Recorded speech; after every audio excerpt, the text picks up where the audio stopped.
as much. Just that Robert, my brother, had got this grant to do some kind of work out there. That's the last we heard. It's not knowing that's the worst.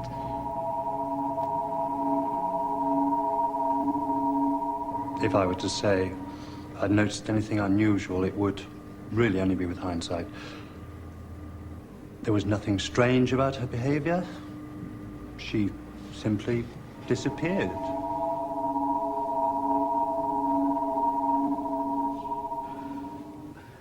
It makes no sense.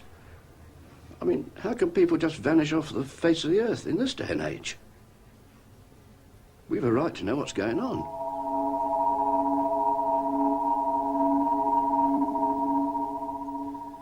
Those people you've just seen have all lost someone close to them. A relative, a colleague, a friend.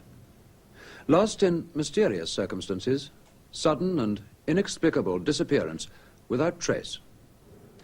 If you're wondering what this sort of story, important and even tragic though it may be, has to do with Science Report, well, we have to go back in time some 18 months, when we began work on another film which examined the scientific brain drain from Britain.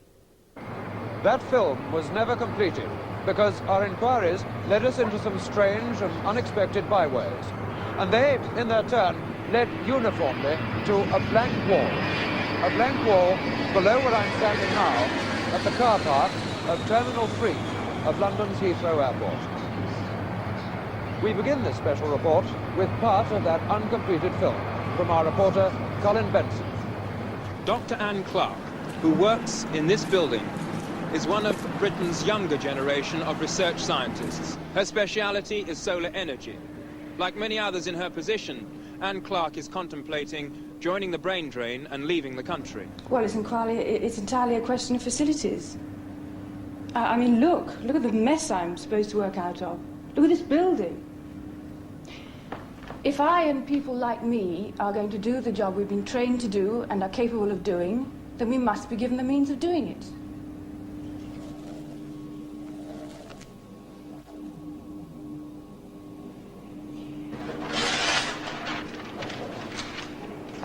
It's even far better today. Thank you. Shortly after this film was taken, Anne Clark made a decision. It was not, however, a decision she felt able to talk about. Anne, they won't let us into the building. They say they've had orders not to. Yes, I know, I'm sorry. Well, can you tell us exactly what's going on? No, I'm sorry, I can't go on with the film. I'm going away. What exactly is happening? I can't say anything.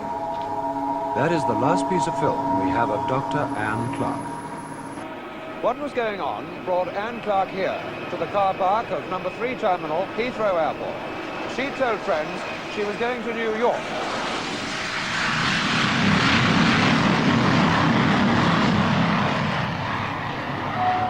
British Airways to New York, flight 501.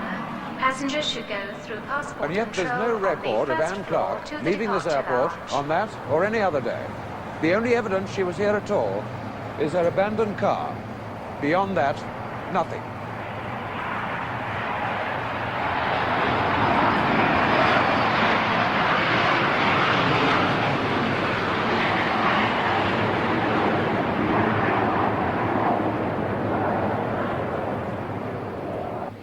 Well, I've done everything I can to try to get some kind of answer. But there's nothing. They just say, we're sorry, but we don't know anything about your brother. Robert Patterson is, or rather was, a senior lecturer in mathematics at St. Andrews University. These photos were taken by his sister when he, with his wife Eileen and 2 children, left this house on the morning of November the 9th, 1975, and set out by car to London's Heathrow Airport. What happened after that, we don't know. On leaving the Royal Air Force, where he worked in special projects, Brian Pendlebury had told his parents that he was going to work for an electronics firm in Sydney, Australia. He sent photographs of his life out there, and for a time kept in touch by letter. Then there was this friend of hers who was going out there, and we said, why don't you look up O'Brien and give him a surprise? Well, he got there, the address was given him. They never heard of Brian.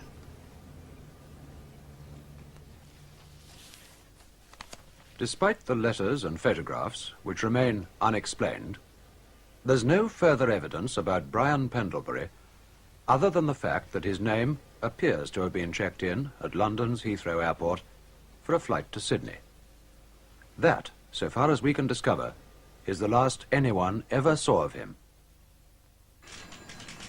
Anne Clark, Robert Patterson, and Brian Pendlebury. Just 3 of the 400 names compiled for our projected science report, Brain Drain from Britain. From this office, our researchers began checking through every one of them. We were looking for patterns. Who were the people leaving this country? What were their reasons? And what were their feelings about it afterwards? But out of those 400 names, it became apparent that 24 had disappeared without trace. Some alone, others with their families. Where did they go? And why? And indeed, how? What, if anything, was the common factor?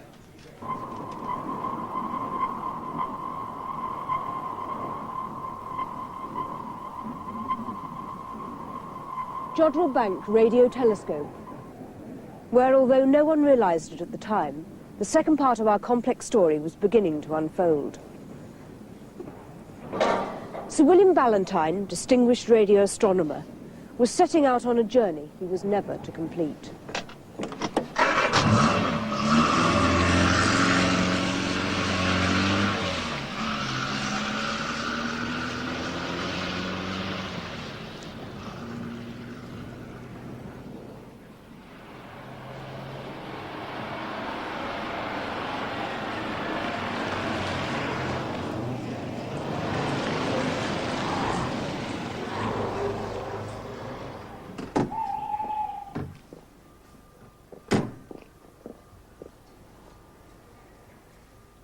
Ballantyne was a worried man. That much we know from a phone call he made from this isolated box not far from the main London motorway. He called an old friend, news agency managing editor John Hendry.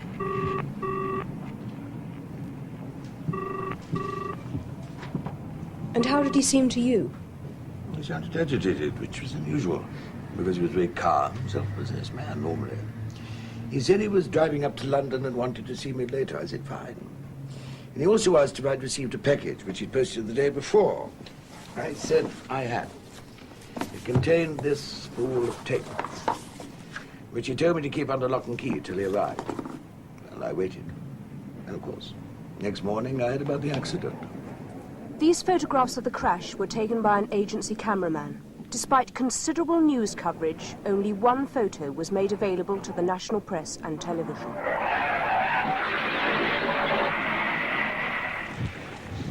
Our own independent experts examined those photographs and the site of the accident itself, where I'm standing now.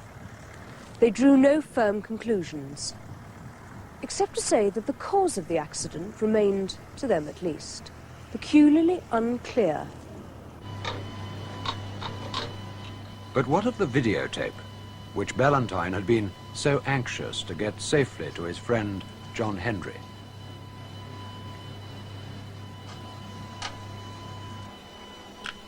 Apparently nothing. No picture, just the ceaseless noise of space. No different from countless other tapes in the archives of radio astronomy. There was, we were assured, no solution here to the mysteriously violent death of Sir William Ballantyne. But what it meant? What was the piece of vital information Sir William Ballantyne had deciphered from this apparently random cacophony? That was something we'd have to wait much longer to find out. In the meantime, however, something happened which, at least at first, seemed to offer us some sort of a clue. An outside telephone call was put through to the science report office. I found myself talking to a man with an American accent, Clark refused to give his name or any other details of himself over the phone. He told me only that he had met Sir William Ballantyne on a visit the British astronomer had made shortly before his death to NASA Space Headquarters in Houston, Texas. We arranged to meet not far from here in 1 hour's time. Okay, I'm ready. What you are about to see may be considered by many of you unethical. However, we believe that in the light of subsequent developments, our action was justified. Benson was equipped with a miniaturized transmitter so that we could record the conversation between them. And a hidden camera was positioned near the market where the meeting had been arranged. Colin Benson. Yes, hello. Can we talk here, or would you like to go back to the office? We're all right here. Listen, something I have to know. How far are you going to go on this thing? I mean, all the way. That's what I'm here for. Can you help? Oh, I can help. But we do this thing my way, okay? Okay, fine. Let's walk on a little bit, okay? I'm sorry if I seem a little bit nervous. It's me, because I am. Nervous? Of what? Contracting a fatal case of measles, you know what I mean? Like Valentine. You know what happened to him? I know why it happened. And I gotta get it on record before they find out I'm over here. They? Who are they? Listen, let's just stick to me telling you what I have to tell you, okay? Okay, fine. This address tomorrow morning, 10:30. Bring everything you got. Cameras, tape machines, witnesses. That's the kind of protection I need. I'll have everything for you there.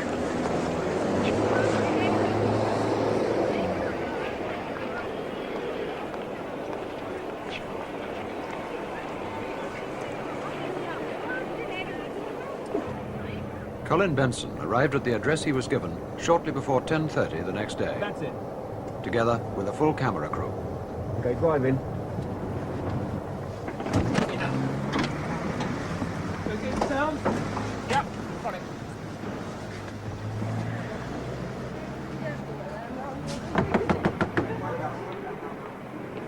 Eventually, the door was opened. We show you the next part of the film, uncut, and exactly as we shot it on that day. Take one.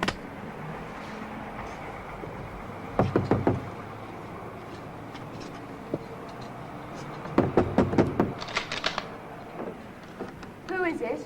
Anglia Television. Science report. Who? This is number 88, isn't it? Yeah, 88. We're here with the television crew to see a Mr...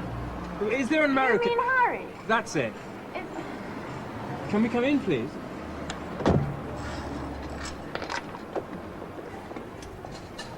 You really are the telly. Thank you.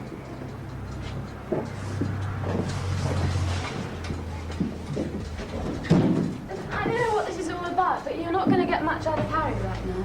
Come on, lads.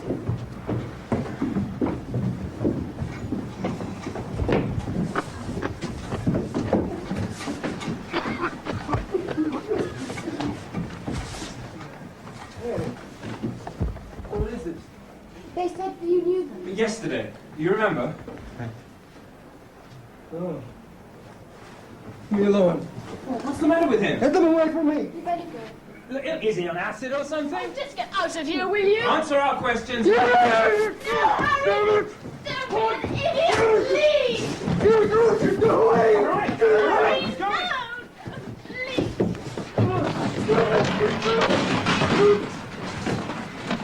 All right, we're going, okay? Hey!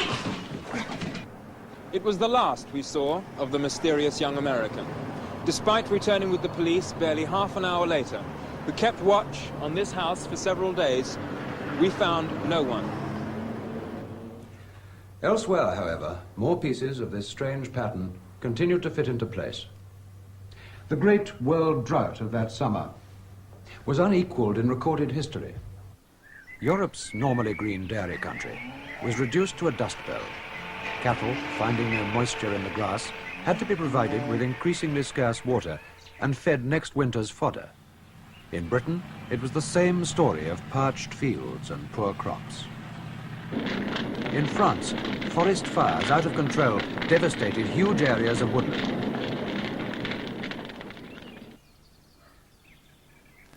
Vast reservoirs dried up and standpipes were brought into the worst hit areas, some of which had barely 20 days' supply of water left.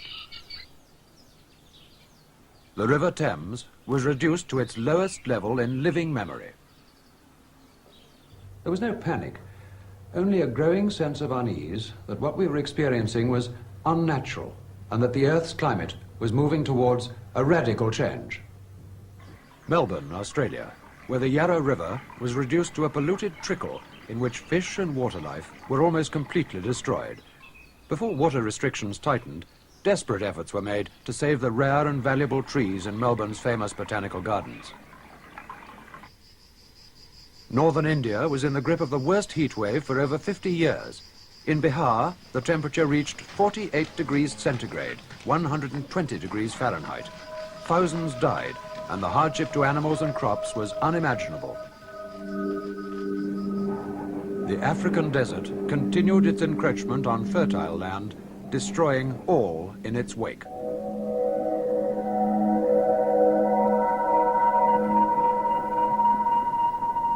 Meanwhile, in China and the Middle East, unparalleled earthquakes killed millions, far more than might have been expected from a nuclear attack. On the far side of the Pacific, the whole of the Caribbean seemed on the point of eruption.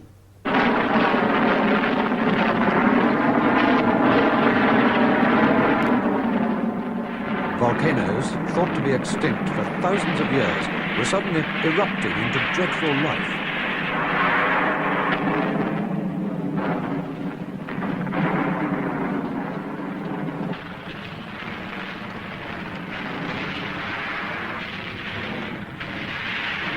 Pressures from shifting land masses in Central Europe destroyed centuries of history.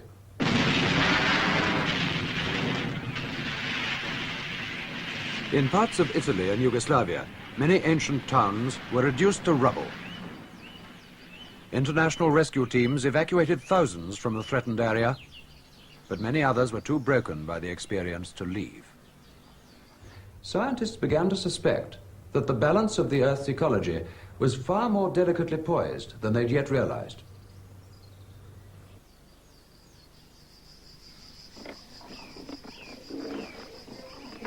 At the height of the drought, we interviewed at Cambridge University someone prepared to offer the beginnings of an answer.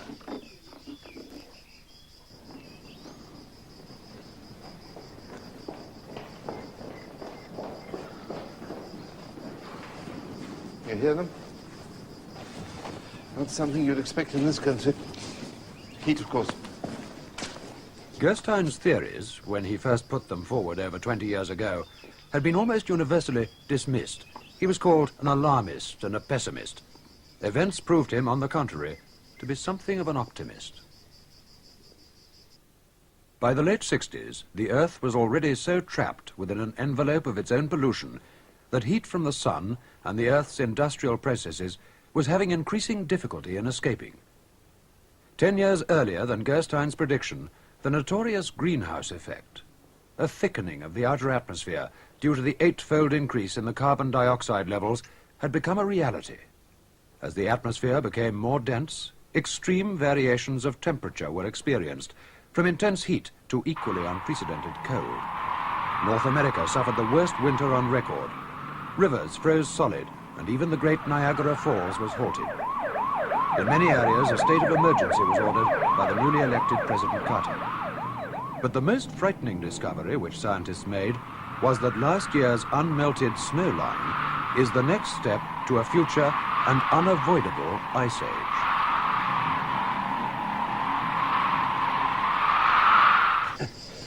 At the Huntsville, Alabama conference of 1957, my ideas were at last being taken seriously by a small group of senior physicists and government advisors.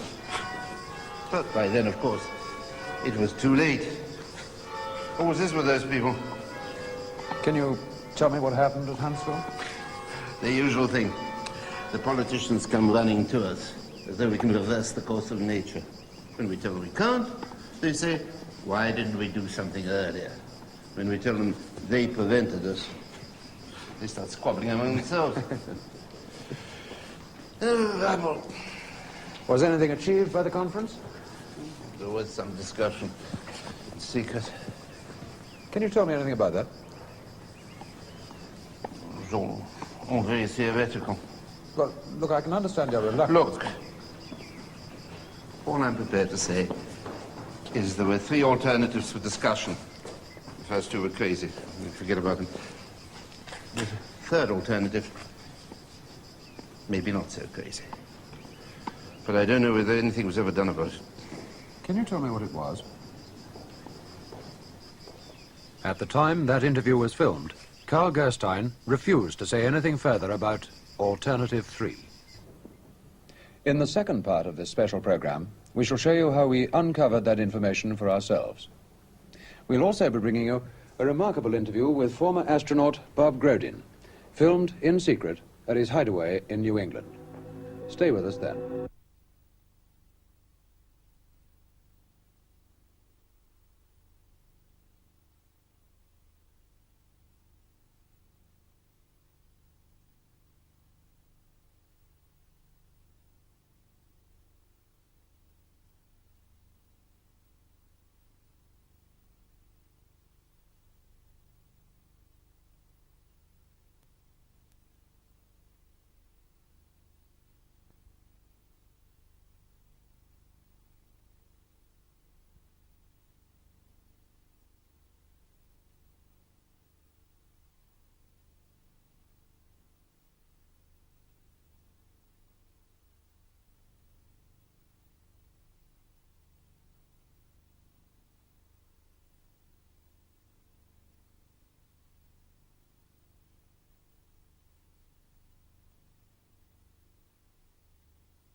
This is astronaut Bob Grodin before his first moonwalk. More than one of the men who were part of that first Apollo program found it difficult to readjust to life back on Earth, but no one more so than this man.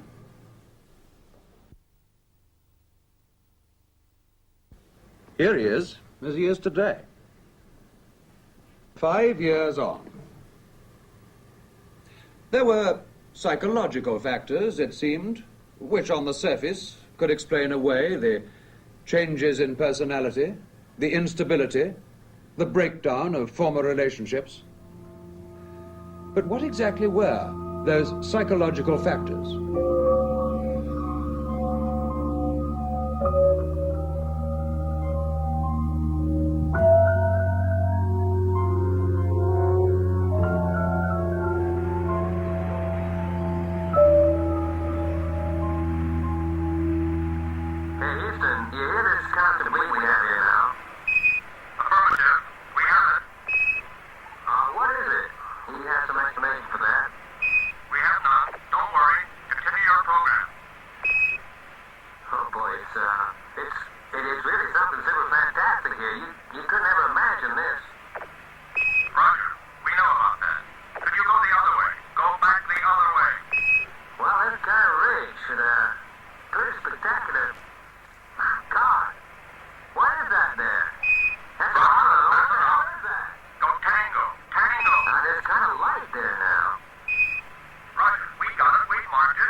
Bravo Tango, Jezebel.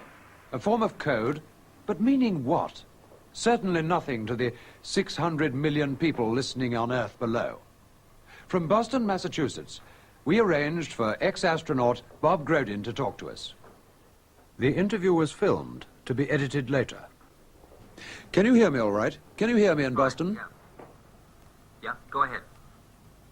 Grodin showed no reluctance to discuss the breakdown he'd suffered after his return from space. But nothing remarkable seemed likely to come from the interview until I asked this question. It's been suggested, among others by some very responsible people, that you, all of you on the Apollo program, saw far more out there than you've been allowed to admit publicly. Would you like to comment on that suggestion? What the hell are you trying to do to me? Hmm? Can I ask you, what the hell are you trying to do to me? Well, I was only trying You to... trying to screw me? Is that what you're trying to do? You trying to screw me? Like that dumb bastard Valentine? Is that what you're trying to do? Well, why me? I was up there to do a job, man. That's all I was up there to do. I don't have to answer Oh, questions. hell. What's the matter with this Sorry, thing Jim, now? It's not this end. Somebody's pulled a switch somewhere. That somewhere, so far as we could discover, was neither in London nor in Boston, but in the satellite connecting the two. The incident has never been explained. Nevertheless, that one word, Valentine, was enough to send Colin Benson and a camera operator, with some very innocent-looking home movie equipment, across the Atlantic, posing as tourists. This is what they brought back on 8mm film. I would never have found Bob Grodin unless he had been willing that I should. But starting with the few leads I had, I was brought eventually to the remote bungalow where he now lives. You want a beer? Mm-hmm. Sure. Just one. I'll wait. Annie! Annie, can we have a couple of cold beers? Well, what do you want to do? Do you want to do it out here or in there? Doesn't make any difference. I don't think we're going to have a private conversation. We're fine here. Yeah. Michael, baby, meet the professor. Hi. Thank you. We are going to reveal all. Well, that's Annie. She's not my daughter, right? You put that on the record. Right? You got it, Bob. She's a great kid. Well, without her, I'm pretty lucky. We talked for an hour before Grodin became willing to discuss our previous and abortive satellite interview. You try that.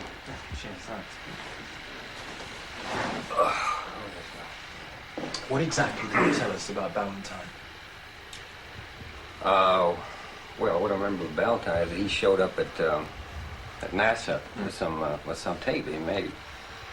And he got pretty damn excited when they played it back in that jukebox. Jukebox? Well, the decoder.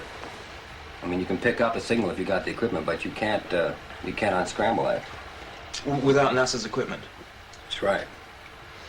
And some young guy helped him do it. You should have known better than that. Was it this man? Yeah, it could be. Yeah, it looks like him. Look, are you sure you don't want bourbon? No, beer's fine. What you're saying is that Valentine was killed because of what he discovered on that tape. Well, I'm saying nothing. I just saw the way that those guys looked at him, and I knew those looks because they looked at me the same way. Those guys? Look, come on, get a real drink, will you? Come on.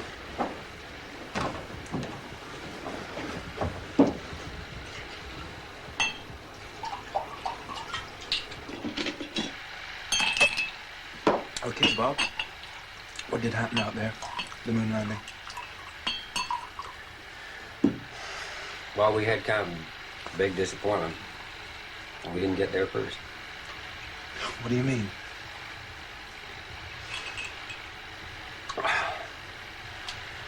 Those later Apollos, they're just a smoke screen to cover up what's really going on out there.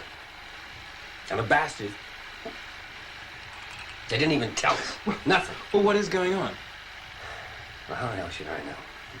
You asked the Pentagon, you phoned the Kremlin? After all, they were first out into space. I mean, you don't think they just gave up, do you? Give up? I'm gonna drink. You want a drink? No, I'm busy.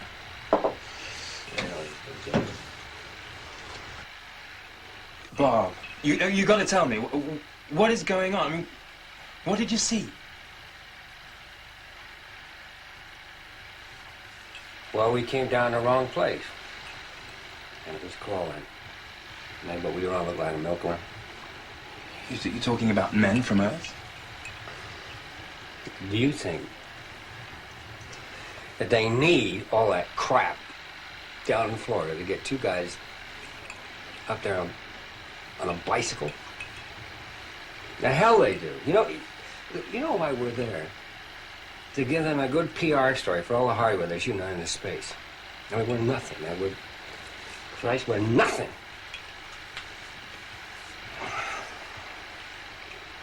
You know why we're there?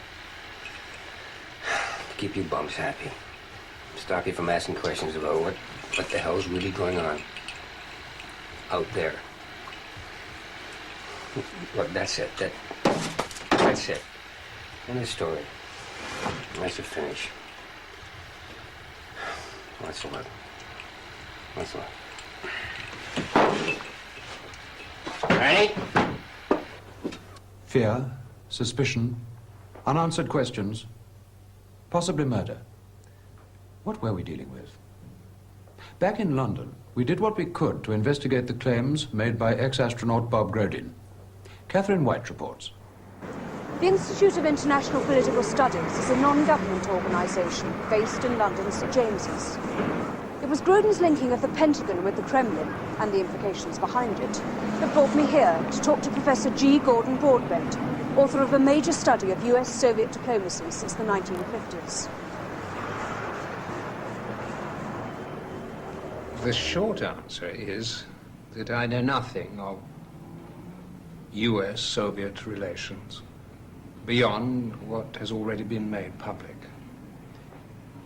We had the celebrated docking in space some time ago. This was presented as an isolated exercise, and as far as I know, was exactly that. Maybe paving the way for more to come.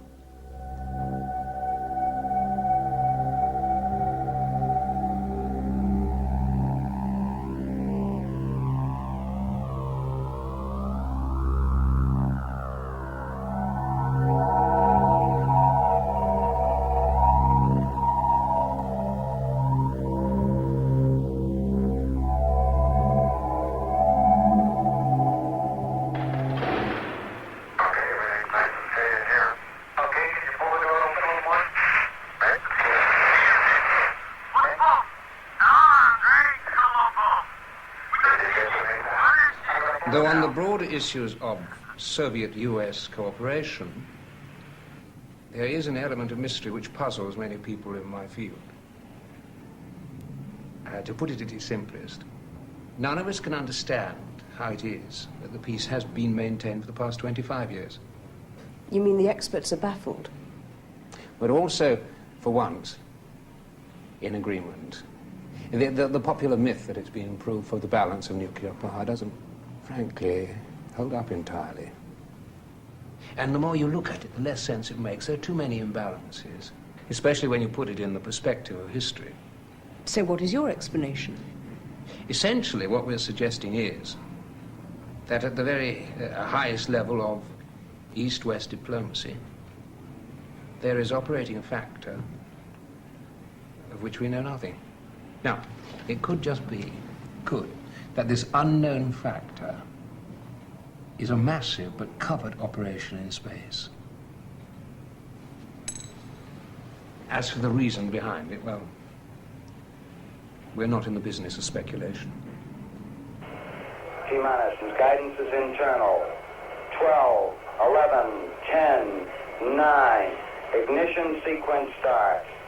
6, 5, 4, 3, 2, 1, 0. All engine running. Liftoff. We have a liftoff. 32 minutes past the hour. Tower clear.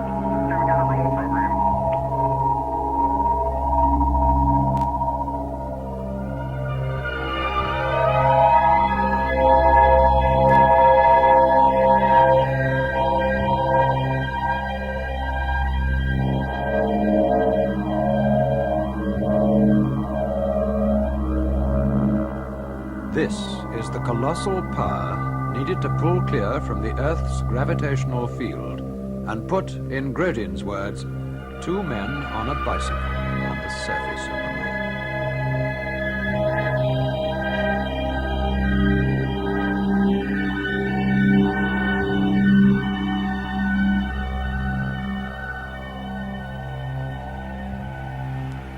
I'm going to step off the limb now.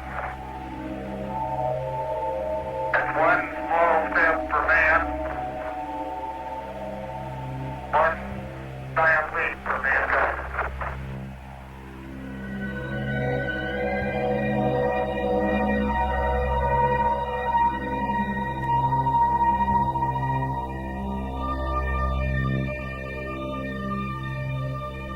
But suppose such immense power did not have to be chiefly consumed in merely getting into space, but could start from space.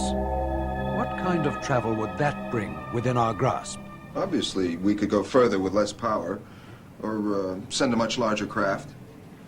In fact, the only way we're going to see space travel on any scale is by this kind of extraterrestrial launching. For instance, from a space platform orbiting the Earth. Or the moon.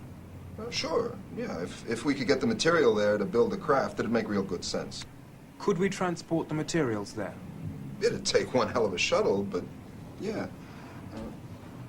We have the machines now. In theory, we could do it. Especially if we had some sort of international cooperation. International cooperation in space. A space shuttle, but shuttling what to where?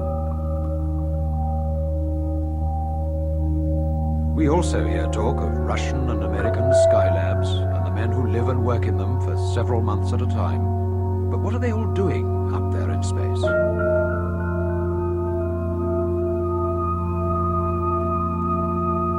We tend to think of the arms race and the space race as practically the same thing. Visits by one side to the other. Here, Soviet technicians and astronauts are greeted by their American counterparts, have been dismissed as diplomatic courtesies. We have a working relationship that's quite good with the Soviet Union. I'm sure it's going to continue. But the Russians were the first in space with their Sputnik in 1957. And later the same year, the first with a living creature, Laika, the dog. Then they made, 3 years later, the gigantic step with the first man in space, Yuri Gagarin. And later on, the first woman, Valentina. The drive to make the first man on the moon an American was launched by President Kennedy. First wave of modern invention and the first wave of nuclear power. And this generation does not intend to founder in the backwash of the coming age of space. We mean to be a part of it. We mean to lead it. By the late 60s, the Russians, it seemed, had simply dropped out and stopped trying.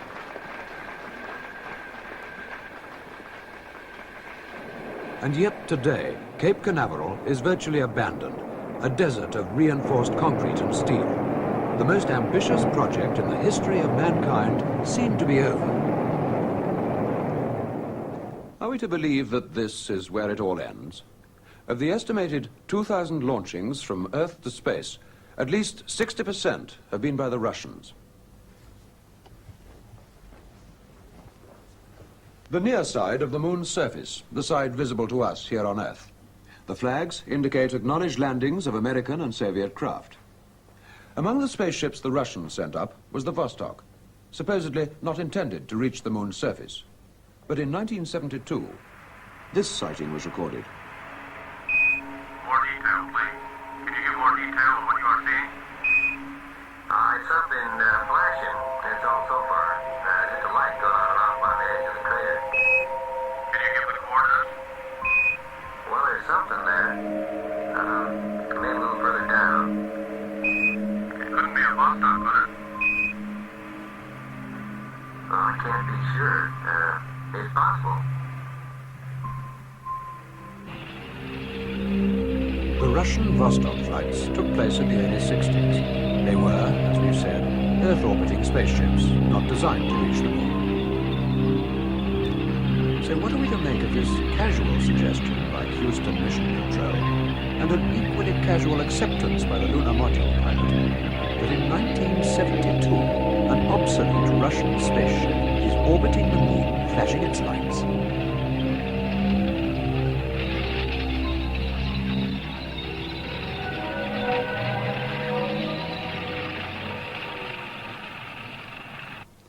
The Russians were the first on the moon, with their unmanned rocket which landed here in 1959. Here, exactly 10 years later, Neil Armstrong landed. But our researches show another pattern of landings. On the far side of the moon, the dark side, the side hidden from us here on Earth. Are we to assume that this remarkable grouping of American and Soviet landings is mere coincidence, When we returned to Cambridge and presented Dr. Carl Gerstein with the information we'd so far acquired, he finally agreed to speak, on record, about Alternative 3. We had agreed at the Huntsville conference that there was nothing we could do to cut either world population or the consumption of resources essential for survival on Earth. Alternative 3 was a much more limited option. It was an attempt to ensure that at least some of the human race survived the consequences. We were theorists, not technicians, but we realized we were talking about a kind of space travel which had only appeared in scientific fiction so far. What, you mean go to some other planet? I mean, get the hell off this one whilst there's still time. Dr. Carl Gerstein then went on to discuss the kind of cross-section they would like to see get away. A balance of the sciences and the arts. In fact, all aspects, as far as possible, of human culture. He said that the list would never be complete, but it would be better than nothing. These are the cards you saw earlier. All of them people who've disappeared without trace or explanation during the last 18 months. In other countries, they have similar lists. All people forming that same kind of cross-section that Carl Gerstein described. All were in good health, and all under the age 55. But where have they gone?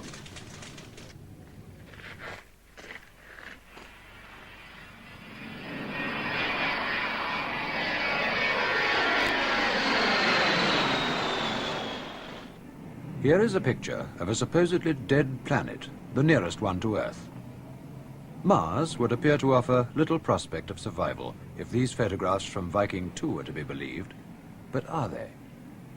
Charles Wellborn himself seemed surprised that the Americans, after spending so much money in putting the probe on the surface of Mars, should then equip it with a camera that only focused up to 100 meters, or, as Colin Benson suggested, the average size of a large film studio. What's your answer?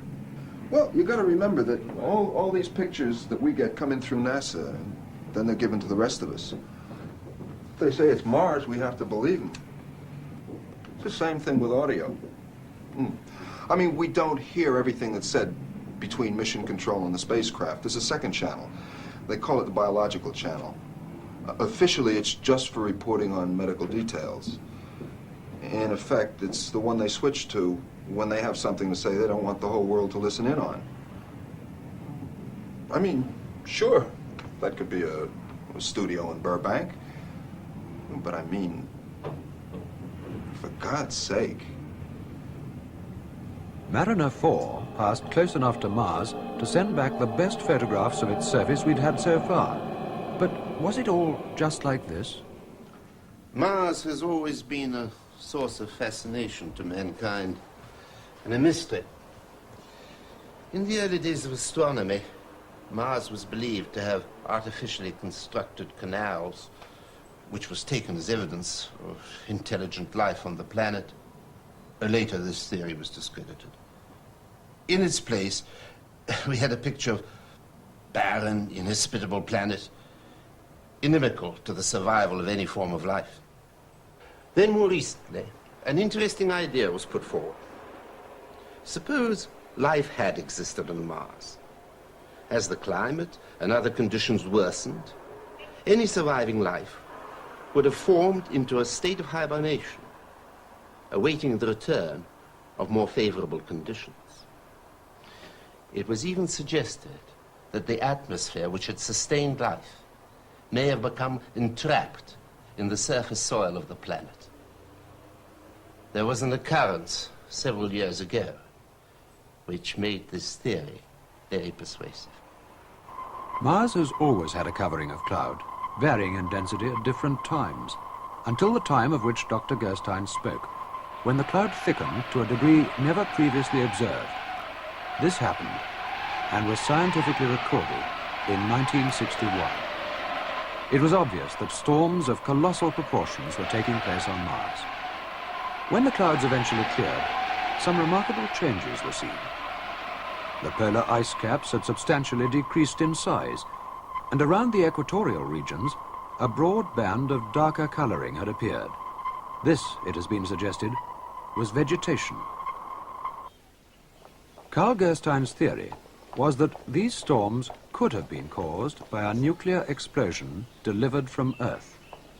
The same year, the Russians had a great space disaster. Only the barest facts are recorded, the rest was kept secret. A rocket blew up at launching. Numbers of people were killed, large area devastated. What were the Russians trying to launch, and did they succeed? Was the rocket carrying a nuclear device, which would account for the devastation caused, a nuclear device which at the second attempt was delivered to the surface of Mars, causing the dynamic changes recorded in 1961? 48 hours ago, Catherine White was at her desk in the production office. As a matter of course by now, all incoming phone calls were recorded. Hello, science report. Can I speak to Tim Brinton or Colin Benson? I'm afraid they're not here just now. Who is it, please? Can you get a message to them? Yes, I can. Just tell them the girl who was with Harry. Tell them I'm back at the house and to get here fast. And bring cameras. I'm not talking except on record, okay? What happened to Harry? I don't know. They promised me that if I throw Well, you who off are the they? Listen, Harry wanted you to have this. I've no idea what it is. Please, you've got to get me somewhere to hide. Don't worry, we'll do that. I've no idea what it... I don't know what it does. It's a printed circuit. He said that you had to fit it to, an IC something 40. Yes. And you get a jukebox. Does that mean anything? We've heard of it. And he said that you've got to, play back Ballantyne's tape. That's all. We connected up the printed circuit and played once again the videotape that Sir William Ballantyne, before his death, had sent to his friend, John Hendry. This time, we obtained an acceptable picture, which you are now about to see as we saw it.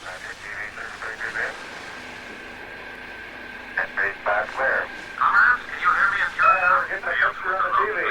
We're getting a good picture here, and can make a fair amount of detail. How is it with you? Fine here, Houston, Roger. Stand by to scan. Can you remind me your sound? Camera for scanning.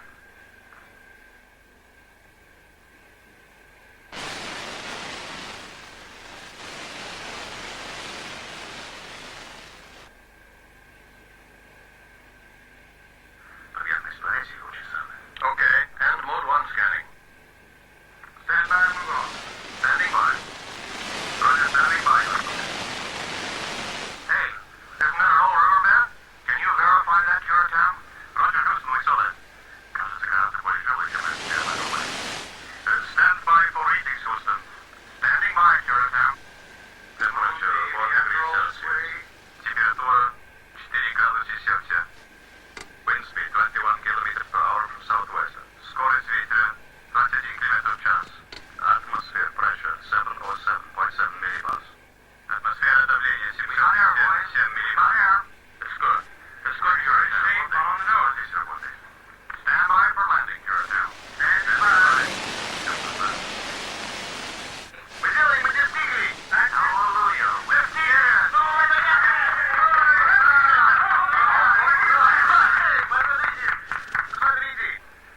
My God, what is that? Something moving. Something moved there. Что там двигает, погибает? Смотрите, здесь вода и воздух. Этой планете есть жизнь. Boy, if they ever take the wraps off this thing, it's going to be the biggest date in history. 22nd May, 1962. We're on the planet Mars, and we have life. Замечательно! Отлично! Поздравляем! Наконец-то!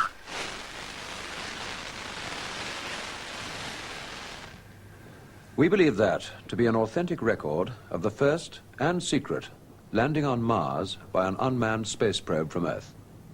We also believe the date given, May the 22nd, 1962, to be accurate.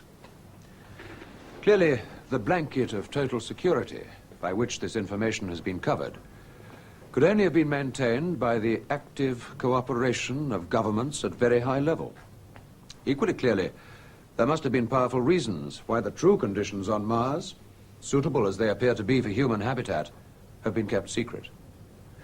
Indeed, the effort which has gone into persuading the rest of the world that the opposite is true argues that some operation of supreme importance has been going on beneath the security cover. We believe that that operation is Dr. Carl Gerstein's Alternative 3. Whether a human survival colony has already been established on Mars, or whether plans are still in preparation for its transportation from the Moon to Mars, we don't know. But we put out this program tonight as a challenge to those who do know to tell us the truth. We regret if the implications of what you've seen are less than optimistic for the future of life on this planet. It has been our task, however, to present the facts as we understand them and to await the response. Good night.